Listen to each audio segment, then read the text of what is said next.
hubo elementos geográficos, hubo elementos extraordinarios que fueron el marco de referencia del nacimiento de Jesús de Nazaret.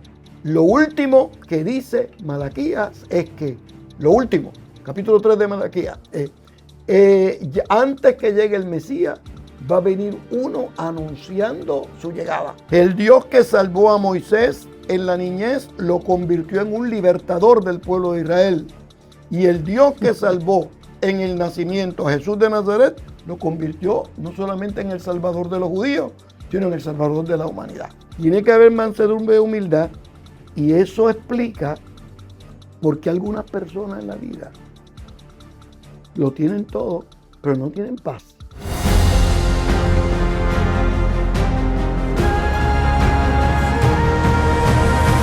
Bienvenidos a Escuela de Pescadores. Gracias por su fidelidad a Escuela de Pescadores. Soy el pastor Díaz Pavón, como siempre, con ustedes para conversar sobre otro tema interesante. Hoy me ocupa el tema del nacimiento de nuestro Señor Jesucristo. Y sé perfectamente que ese tema es pertinente no solo para el tiempo de Navidad, pero para todo el año y para nuestra vida en particular. Preguntas como, ¿por qué razón algunos evangelios narran el nacimiento de Jesús y otros parecen omitirlo? ¿Qué importancia tiene para nosotros al día de hoy? Y las implicaciones teológicas, no solo del hecho, sino de los personajes que participan allí. De eso vamos a conversar. Hoy mi invitado es el doctor Samuel Pagán. Doctor. Aquí estamos de nuevo. ¡Qué alegría! Qué placer estar aquí con ustedes, dialogando con este público grato. Es un gusto para mí. Estos son temas que nos ocupan, que nos preocupan, que nos entusiasman, sí, que nos hacen reír, que nos hacen llorar. Es nuestro mundo, el mundo de la Biblia. Puede estar seguro que no le vamos a preguntar sobre las implicaciones teológicas de Santa Claus. Muy bien, muy bien. Lo vamos a dejar fuera de la... Gloria a Dios, gloria a Dios. De la discusión. Me interesa preguntar por qué razón solo Mateo y Lucas narran así en detalle el nacimiento de nuestro Señor Jesucristo. Mira, déjame comenzar haciendo una declaración histórica. En la antigüedad, las narraciones que se relacionan con héroes o con personajes destacados son muy importantes. Porque Napoleón no puede nacer como Samuel Pagán. Napoleón, ¿entiendes? Herodes no podía nacer como Díaz Pavón. Claro. Sin embargo, en la Biblia hay toda una narrativa relacionada con el nacimiento o con la vida principal, primaria, inicial, de personajes bíblicos importantes. Por ejemplo, uno tiene el nacimiento de Moisés, un personaje libertador, pero desde el día 1 lo querían matar. Pero cómo Dios se las arregló para salvarle la vida y convertirlo en un libertador y para llevar al pueblo a la tierra prometida. Pero su nacimiento se explica en la Biblia. Uno ve un personaje como Samuel.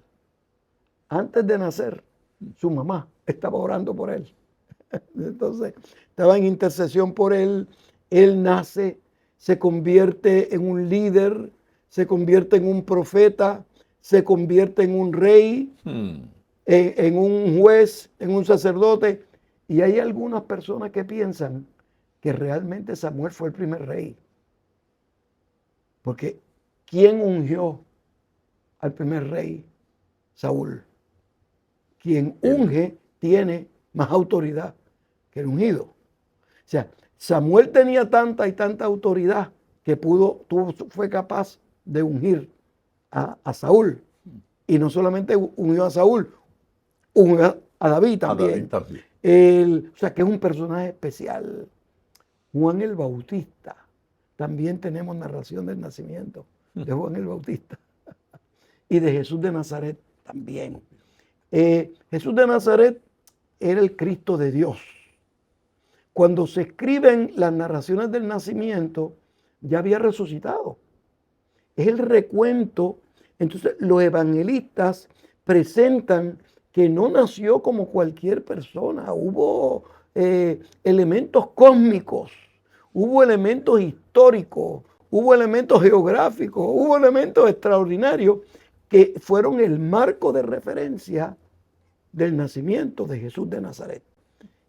Y lo interesante es que solamente Mateo y Lucas lo presentan, porque cada uno de estos evangelistas tenía un propósito singular con respecto a esa narración del nacimiento en relación con el resto del libro. Marcos, por ejemplo, empieza con Juan el Bautista. Juan no comienza en Belén ni con Juan el Bautista, empieza el día 1. La creación. Con el Génesis 1:1. Porque estas narraciones del nacimiento, como todas las narraciones en torno a Jesús de Nazaret, tienen unas implicaciones teológicas, tienen unas implicaciones transformacionales que uno la nota en la huella digital del evangelista que lo incluyó ahí. Por eso es que 2 evangelistas lo incluyen, Marcos lo presupone y Juan lo afirma, pero desde el día 1. Hay diferencias Sí. entre la narración que hace Mateo y la narración que hace Lucas. Y hay similitudes. Sí. Hay cosas que los dos dicen y otras que solo uno de ellos lo dice. ¿Por qué y qué implica eso? Porque cada evangelista escribió a un sector de la sociedad diferente. Y el texto que escogen para afirmar el nacimiento de Jesús de Nazaret va orientado a responder a las características de ese grupo. Me adelanto a tus preguntas para decirte lo siguiente. Mateo le escribe a una comunidad judía. Y esa comunidad judía ya conocía a David. Esa comunidad judía ya conocía a Abraham. Esa comunidad judía ya conocía a Adán. Ya conocía toda esa tradición. Y ya conocía cómo había nacido Samuel, cómo había nacido Moisés, cómo... Entonces, en Mateo... Hay que conectarlo hay con que eso. conectarlo con esa tradición. Este es el Mesías. Este es el cumplimiento de las promesas. Y nota que Mateo es el primer evangelio. Malaquías en la Biblia cristiana es el último libro. Lo último que dice Malaquías es que, lo último, capítulo 3 de Malaquías, antes que llegue el Mesías, va a venir uno anunciando su llegada. Lo primero que dice Mateo es que antes del nacimiento de Jesús, vino uno que estaba clamando en el desierto y que nació y se reveló el ángel, etc. Parecería que no ha pasado nada de tiempo entre uno y otro. Sí. Exactamente. Literariamente hablando, Conecta lo que la historia fue pasar una página. Mientras que Lucas le escribe a una comunidad gentil más amplia. Quiere decir que su narración sobre el nacimiento tiene que tener repercusiones universalistas. Por eso es que llegaron del Oriente, los sabios del Oriente. El mundo no fue un evento únicamente de Jerusalén, no un elemento de cumplimiento de las profecías únicas del Antiguo Testamento, sino que en Lucas, ¿cómo comienza el Evangelio de Lucas? Bueno, lo primero que les voy a decir, decía Lucas, es que yo me senté a analizar todo lo que se había escrito sobre Jesús de Nazaret y aquí es que se los voy a explicar. Y como el objetivo es llegar a toda la humanidad, hasta los sabios de Oriente llegan aquí. Jesús fue hasta Egipto cuando necesitó ir a Egipto.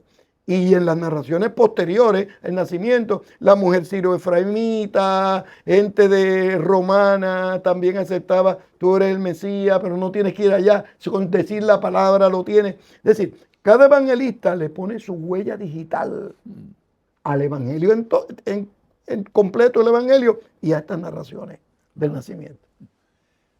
Hay implicaciones teológicas en estas narraciones. La Navidad para la sociedad se convirtió en una fiesta cualquiera, De compras. de regalos, de compras, superficial, Mm. con muy poca profundidad.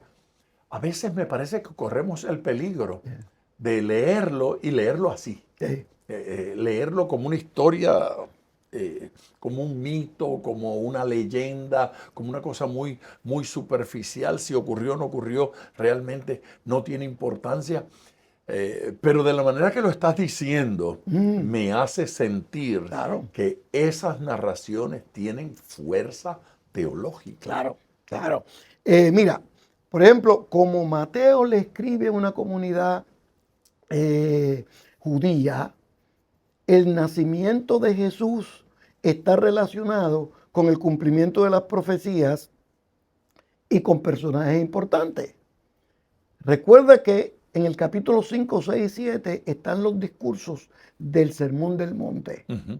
El discurso del Sermón del Monte, bienaventurado. Luego viene el capítulo 6 y al final del capítulo 6 al capítulo 7 comienza el Señor a decir, oíste que fue dicho a los antiguos. Es una forma de referirse a Moisés. Pues yo quiero que tú sepas que con el nacimiento de Moisés, el marco de referencia fue la matanza de niños. Sí. Y el marco de referencia del nacimiento de Jesús es un Herodes psicópata que quiere matar a los niños. Entonces, uno nota ya un matiz teológico que afirma Dios, el Dios bíblico, salva a los niños. Wow. Y la niñez es importante para Jesús de Nazaret. Por eso nuestro argumento con respecto a personas que matan niños, abortos, es que la voluntad de Dios es que los niños lleguen al mundo y reciban el mejor ambiente posible y que se críen en los mejores ambientes en su hogar. Es decir, que el Dios que salvó a Moisés es el Señor que salvó a Jesús de Nazaret. El Dios que salvó a Moisés en la niñez lo convirtió en un libertador del pueblo de Israel.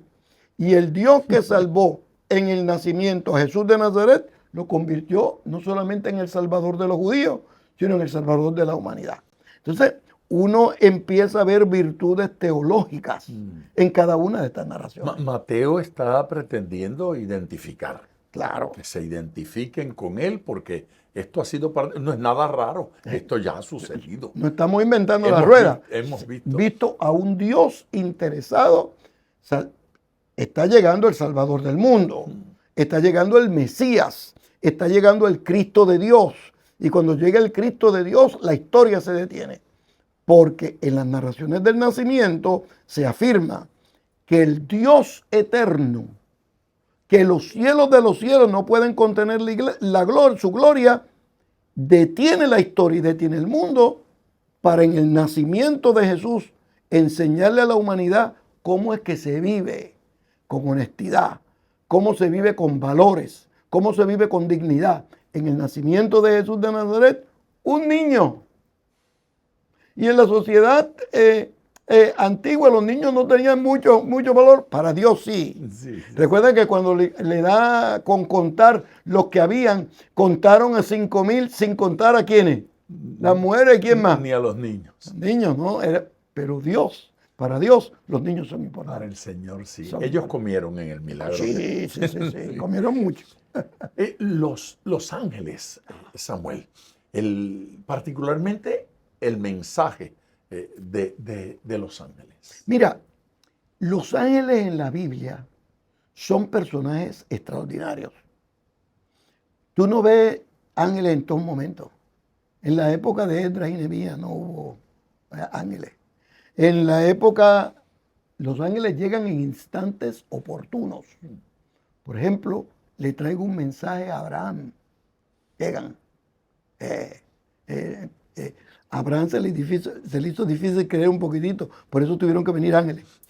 No podía venir cualquier persona. Y algunas personas, algunos estudiosos bíblicos indican que entre esos ángeles estaba el Señor mismo.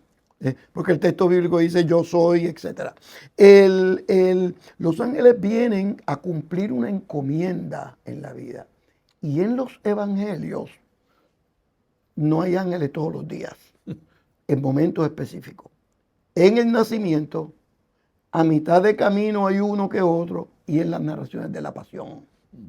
En momentos donde el ministerio de Jesús de Nazaret rompe los linderos del tiempo y de la historia, donde se requiere una intervención mayor de lo que la gente podía entender para que tuviera repercusiones el día de hoy, aparece un ángel.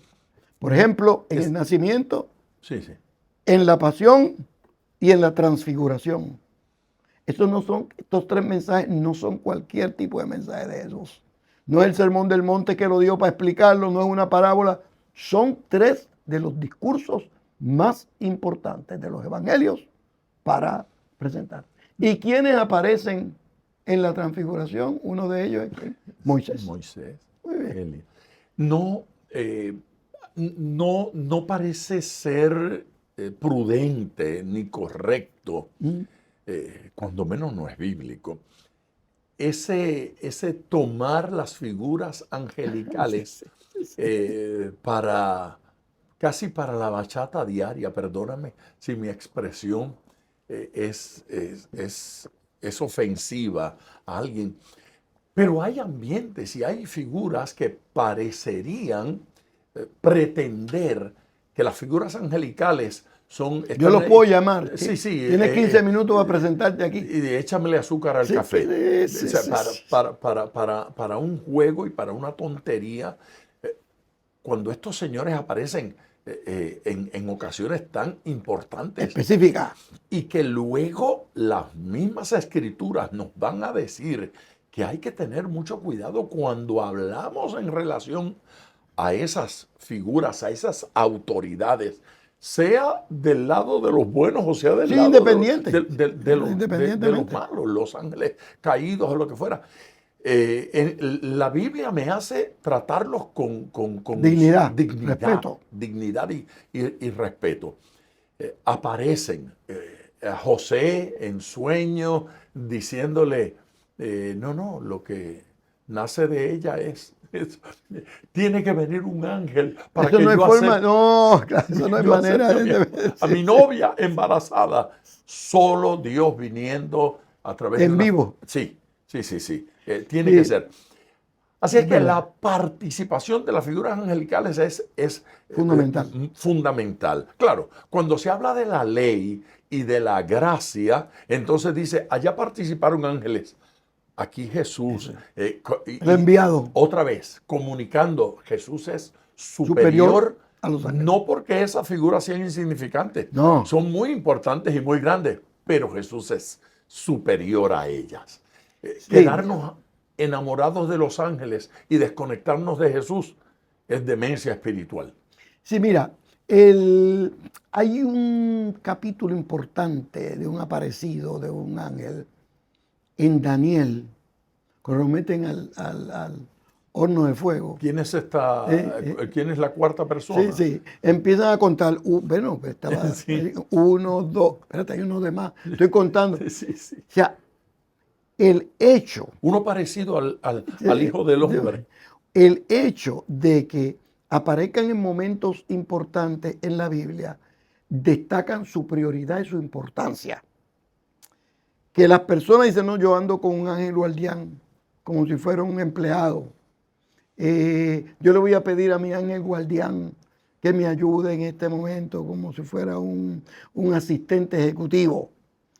No es un modelo bíblico de un ángel. Pero todavía peor, perdóname la interrupción, Samuel, todavía peor.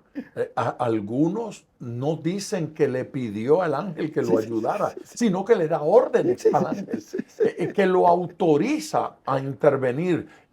Si no le doy permiso al ángel, no puede. ¿Dónde aparece en la Biblia una figura angelical pidiéndole permiso a los hombres para hacer cosas si responden a la autoridad de Dios? El mismo nombre lo dice, son enviados y son enviados con una noticia, son enviados con un contenido, son enviados con una razón de ser, no llegan por algún capricho humano, llegan por una revelación divina y una necesidad humana. No es alguien que lo... Es interesante que en uno de los relatos bíblicos, en Juan, donde el capítulo 5 se habla que había un paralítico en Betesda. Entonces el texto bíblico dice, importante el texto dice, no, lo que pasa es que un ángel venía de vez en cuando a mover las aguas y el que llegue al agua Primero. primero. Es decir, que ese hombre llevaba 38 años allí, pero no había aprendido dos cosas para llevar a los 40, que es comprensión de educativa. Dos cosas. Uno, los ángeles guardianes no responden a tu capricho. Y dos, que el agua bendita no sana. Sana el poder de Dios. Amén. Y el ángel viene por la intervención divina.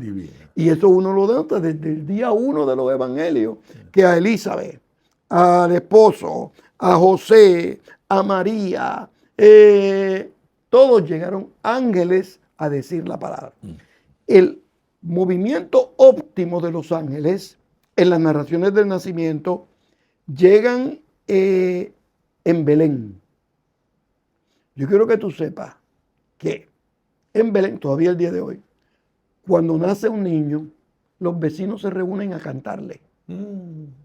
Este asunto de los villancicos, de Navidad, no se lo inventaron en México ni en Puerto Rico. Esto viene de Belén. Nosotros vivimos eso allá.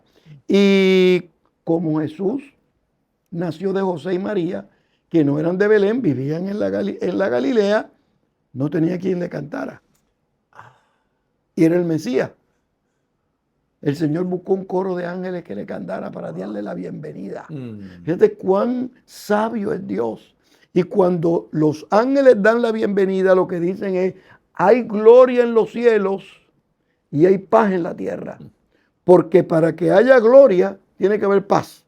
Y para que haya paz, tiene que haber la gloria de Dios que intervenga. Y buena voluntad. Y buena voluntad entre las personas. Es decir, que el día 1, el Señor relaciona la gloria, la paz y la actitud humana. Recibir la gloria de Dios no es porque tú llames por teléfono y tengas el código correcto. Ni recibir la gloria de Dios viene porque tiene que haber paz. Porque uno de los nombres de ese niño que nacía, nada menos era que el príncipe de la paz. Nada más. Fíjate cómo todos esos detallitos que uno ve como detalles insignificantes, tienen virtudes teológicas. Wow. ¿Tú ves el tema de la humildad en el nacimiento del Señor? Claro, mira. Porque hay pretensión de que no. Sí, mira, recuerda que cuando era adulto, le digo a la multitud, aprended de mí, Que soy manso y humilde de corazón, y añade, entonces es que ustedes van a tener descanso para sus almas. El descanso no viene con una pastilla. Y dice, lo hallaréis. Sí, Ni siquiera te lo encuentras en la esquina. No. Entonces, tiene que haber mansedumbre y humildad, y eso explica por qué algunas personas en la vida lo tienen todo, pero no tienen paz. Cuando se levantan por la mañana y se ven al espejo, pelean con ellos mismos en el espejo, porque lo que tienen es un volcán por dentro. Entonces, la mansedumbre y la humildad son los criterios fundamentales para que los seres humanos tengan sobriedad. Y Jesús, ese sermón queda articulado cuando es un adulto, lo vive cuando nace. Si yo hubiese sido el Mesías y me preguntan dónde tú quieres nacer, Nueva York, Sí. París, Buenos Aires, una capital internacional. Importante, conocida. Entonces, el texto dice, no, nace en Belén, que es la más modesta y la más sencilla. Y no es una ciudad, es una aldea, es la aldehuela de Belén. Es una comunidad sencilla. Todavía el día de hoy, Belén es pequeña, Jerusalén es gigantesca. Belén, el día de hoy, el downtown, el centro, tendrá 6,000, 7,000, 8,000 personas. Todo Belén son 30,000, 35,000 personas. Sí. Es una ciudad pequeña. Sigue siendo un pueblo. Un pequeño. Es decir, si este diálogo lo hubiésemos tenido hace 2 años, te decía, Belén es pequeña, tiene un solo semáforo. Ahora ya no. Ahora tiene dos. Dos, tiene dos. Es pequeña. Entonces, desde el día uno está enseñando el valor de la humildad. La gente grande en la vida, no por su pasado, sino por lo que invierte para construir el futuro. La gente feliz en la vida, no por tu trasfondo familiar, no por tu trasfondo económico, no por tu trasfondo cultural. La gente es feliz y contribuye en la vida porque en algún momento de tu presente tú decidiste construir un futuro de bienestar para ti, para tu familia, para la comunidad. Y a Jesús de Nazaret, ese pasado fue humilde en Belén, pero decidió ser manso y humilde de corazón. Cuando es bautizado, se abren los cielos. Este es mi Hijo amado en el cual tengo complacencia. En el monte de la transfiguración, la voz le dice, este es el que luchó. Y cuando lo matan, que los romanos dicen, acabamos con el problema, le dio con resucitar. Y a los 3 días resucita y hace quedar mal a los romanos que creían que tenían todo ya cubierto. Jesús nos enseña cómo es que se vive, pero con apellido.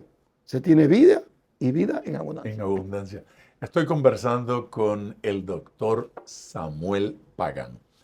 El tema de nuestro diálogo en el día de hoy es el nacimiento de nuestro Señor Jesucristo, las implicaciones teológicas de ese hecho histórico, los personajes que aparecieron allí. Yo espero que usted esté disfrutando esto tanto como lo estoy disfrutando yo. Por favor, les ruego, dele me gusta y compártalo con alguna gente, compártalo con sus contactos, compártalo con gente que piense que usted que tiene necesidad de escuchar acerca de Jesús o que de repente esta información les pueda ser útil para compartirla con otros, para predicar, para enseñar. Gracias por su apoyo y su respaldo a Escuela de Pescadores. Comuníquese con nosotros, déjenos saber que está oyendo y lo que esta escuela significa para usted. Doctor Samuel Pagán.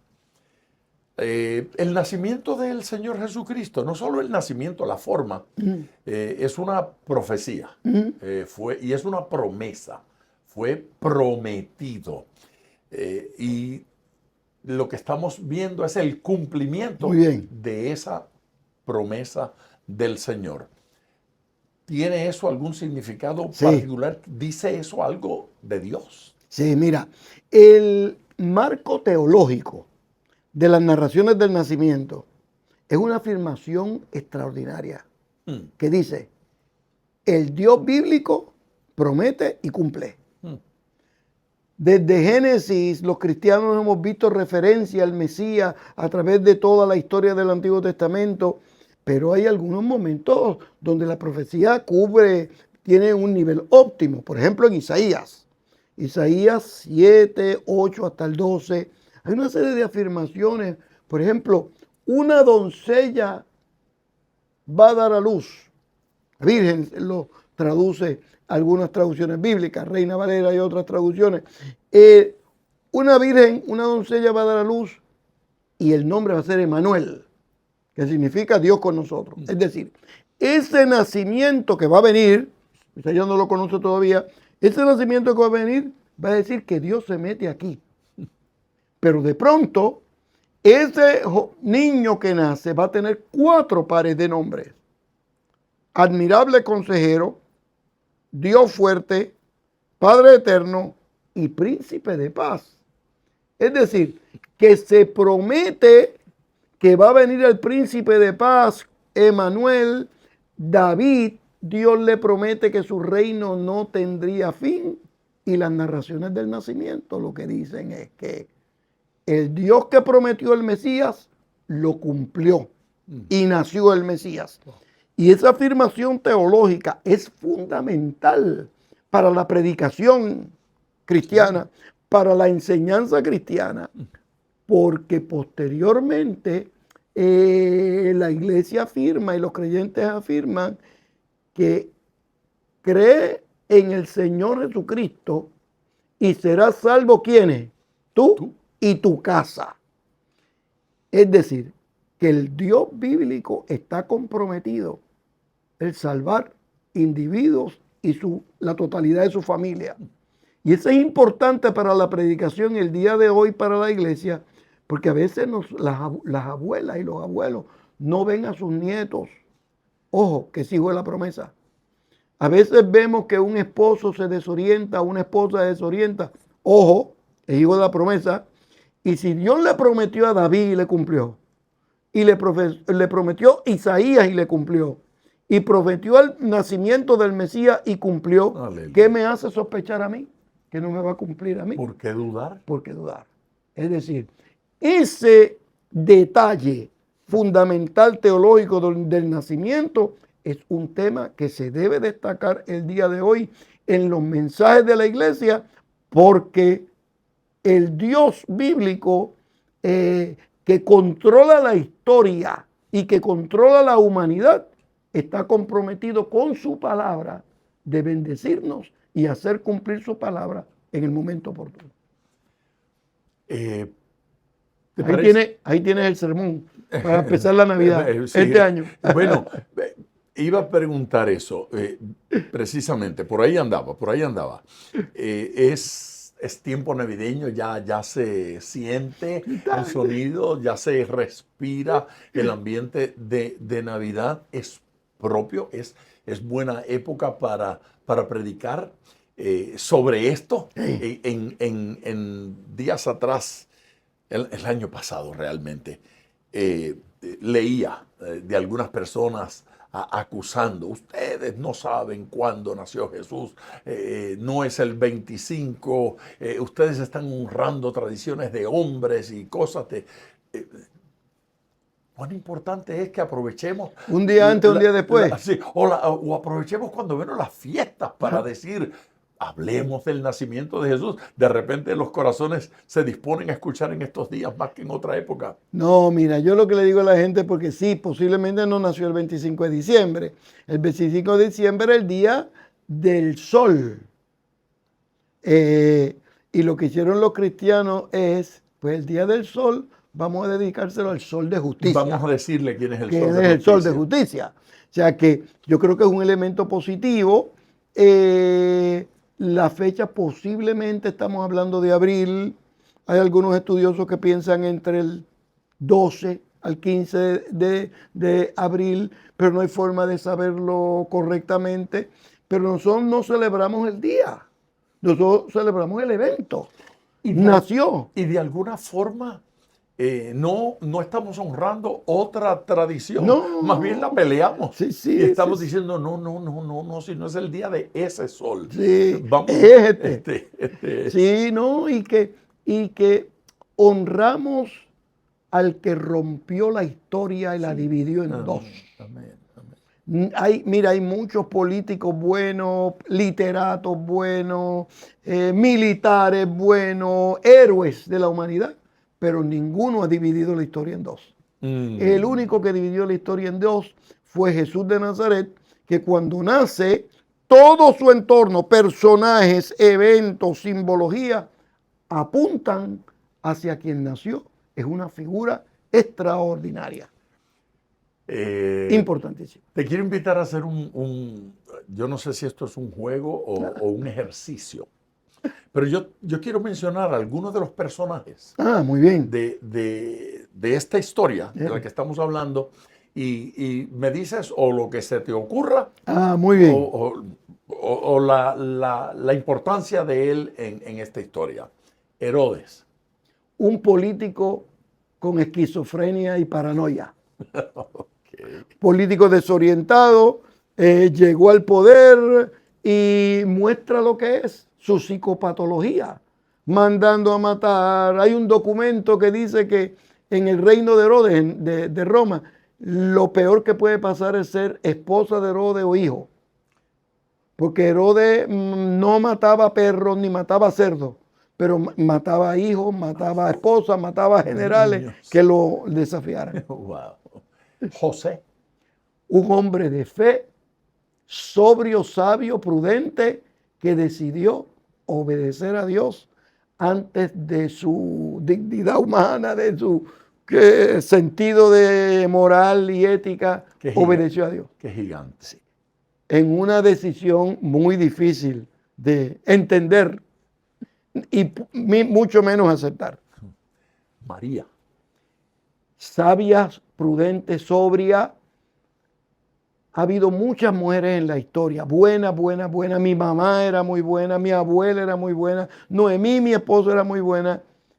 Pero Dios vio algo en María que no vio en ninguna otra. Y a veces la gente, los otros días estaba en México y me preguntaron la Navidad pasada, que qué era, ¿por qué María? Y yo nunca me he puesto a pensar, yo sé cuando ustedes, y se me ocurre esta frase: María guardaba todas las cosas en su corazón. Recuerda. La gente que es sobria, sabia y prudente llega lejos. La que no es sobria y lo dice todo y se descontrola, muere por sus propios dichos, tarde o temprano. Juan el Bautista. Profeta intenso. Y no le importó las consecuencias de sus decisiones, pero era un profeta que había que decirle a Herodes lo que él se merecía. El día de hoy nosotros tenemos muchos profetas, pero el tema de las profecías es prosperidad, ayuda, etcétera, lo que sea. El tema de Juan el Bautista era la justicia. Y Herodes, no es que digamos que haya sido, ¿verdad?, el nivel de moral, el nivel de ética no haya sido el más alto, y se lo dijo. Le costó la vida, pero fue fiel a Dios. Los sabios de Oriente. Indican que hasta lo último de la tierra Dios tiene control y poder sobre la... Y que la gente sabia, tarde o temprano, llega al pesebre. Y la gente sabia, tarde o temprano, encuentra al Mesías. Sí. Y que la gente sabia le entrega los mejores presentes, lo mejor que tienen, en el caso nuestro, nuestra vida, la presentamos al Señor. Vamos a dejarlo ahí porque no quiero incluir al burrito. También en el reino hay. ¿Verdad? Hay un lugar. ¿Cuáles de los mensajes de la Navidad te parece que son relevantes? Pertinente el día de hoy. Pertinentes, sí, para la sociedad. Mira, muchos son buenos, bueno. Pero hay uno que tiene repercusión mayor el día de hoy. Y es el asunto de los exilios, de las personas que tienen que moverse de un país a otro, de las inmigraciones. José y María tuvieron que salir de Belén y de Judea porque le iba a costar la vida. Y tuvieron que irse a Egipto y vivir varios años en Egipto. Y allí en Egipto los recibieron. Y Dios los bendijo en Egipto. Dos cosas debo añadir. Los regalos de los sabios de Oriente, siempre nosotros lo mismo, mira qué bueno que les regalaron. Nosotros le debemos regalar algo al Señor. ¿Cómo tú crees que vivieron José y María en Egipto sin recursos económicos?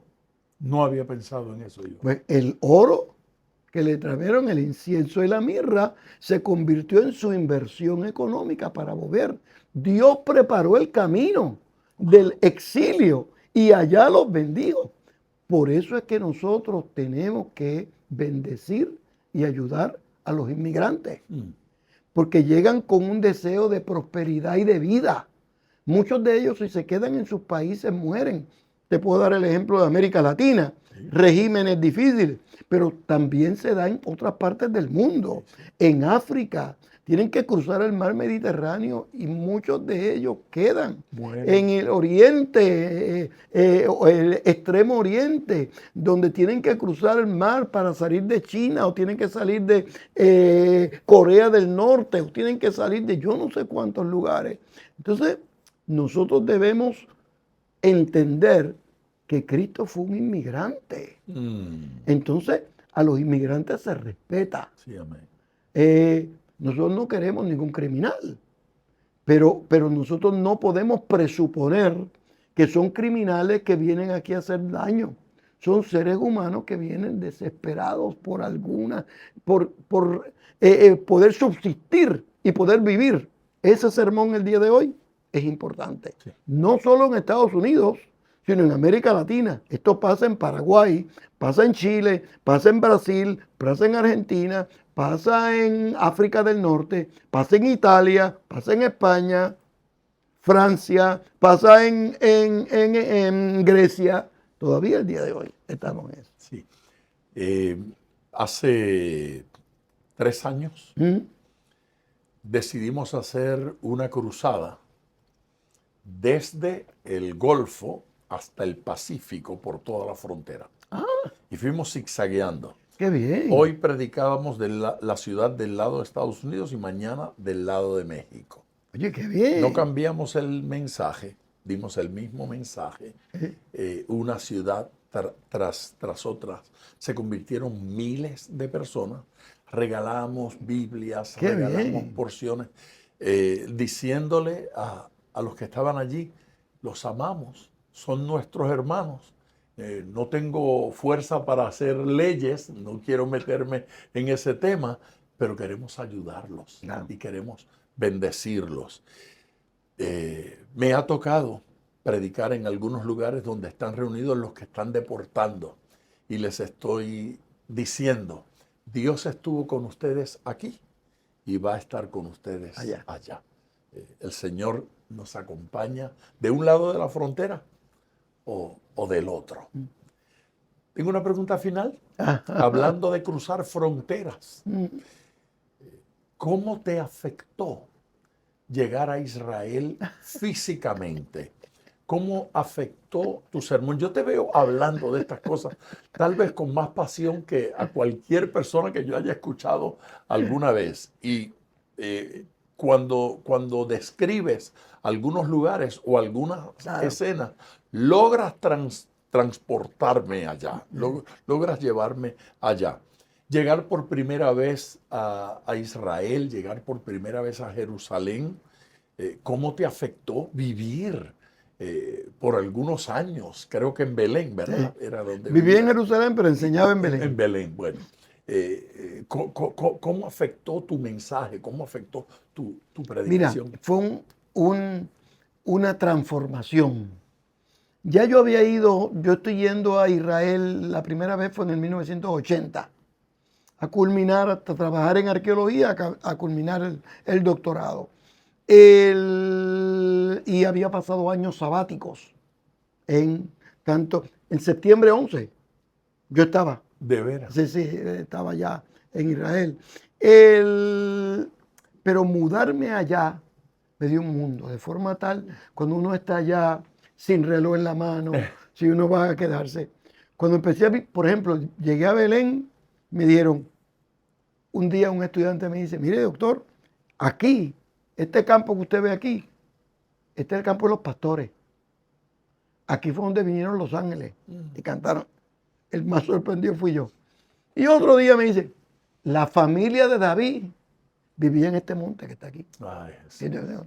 Y yo veía todo eso. Entonces, una vez, en las ciudades uno queda impresionado, pero una vez estaba en la Galilea y fuimos, tenía un grupo que estaba dando una serie de conferencias, estuve con el grupo y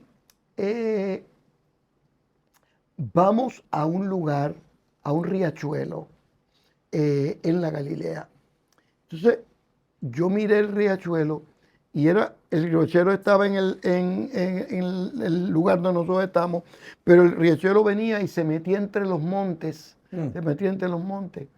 Y un colega que estaba me dice, este río nace en Nazaret, en la región de Nazaret, y acaba en el lago de la Galilea. Y digo, pues qué bueno, está muy bien, son lugares bíblicos. Entonces él me mira y me dice, y este posiblemente era el camino del Nazaret a la Galilea. Porque los caminos eran por donde estaban los ríos, para poder mantener seguridad. Sí. Y yo comienzo y me dice él, con razón, cuando miramos al lado los montes, hay una serie de cuevas. Y en esas cuevas se han encontrado sandalias, se han encontrado documentos, se han encontrado, es decir, Pasaban que hubo la noche gente, allí. pasaban la noche allí y todo, y caramba, eso transformó mi mensaje.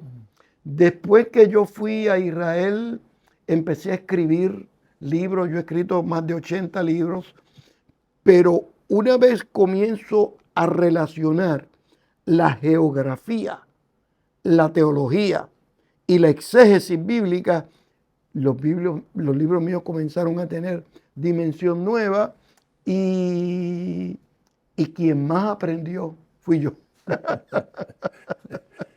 Yo fui a enseñar y quien más aprendió fue. Me transformó el sermón, me transformó mi literatura, me transformó mi comprensión, mi cosmovisión, problema palestino-israelí, lo entendí mucho mejor. Todo este tipo de desafíos lo disfruté sobremanera. ¿Recomiendas a líderes, ministros, pastores, un viaje a Israel? Mira, los recomiendo que den un viaje, pero desde una perspectiva educativa. El componente turístico es importante y bueno, las dos, importante y bueno.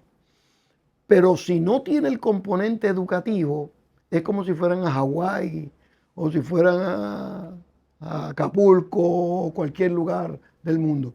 El componente educativo es el que hace la Tierra Santa que sea, que tenga elementos transformacionales. Yo guío grupos en Israel todos los años. Te iba a preguntar si lo hacías todavía. Sí, estamos. A pesar este año de que ya no estás viviendo allá. No, voy todos los años, 2 o 3 meses. Pero sí lo hacemos.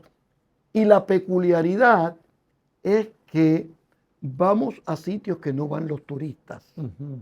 Porque no tienen virtud, ¿verdad? Imagínate que tú te lleven a un país y te dicen, vamos a ir a las tumbas de las personas y si los que quieran meterse en la tumba van a poder meterse en la tumba. Y dice, pues busque otros peregrinos, pues yo no me voy a meter ahí. Pero meterse en la tumba de Jesús o meterse en la tumba de Lázaro. Por ejemplo, en la tumba de Lázaro, uno nota en el texto bíblico que tan pronto sale, Jesús dice, desátenlo. ¿Y qué cree uno? Bueno, pues es correcto que lo desaten. Pero esa actitud de Jesús rápido, que lo desaten, cuando uno va allí descubre por qué. Es que al lado de la tumba había un precipicio. Se caía, entonces había que volverlo a resucitar. Entonces no querían, señores. La tumba es un pasadillo muy profundo.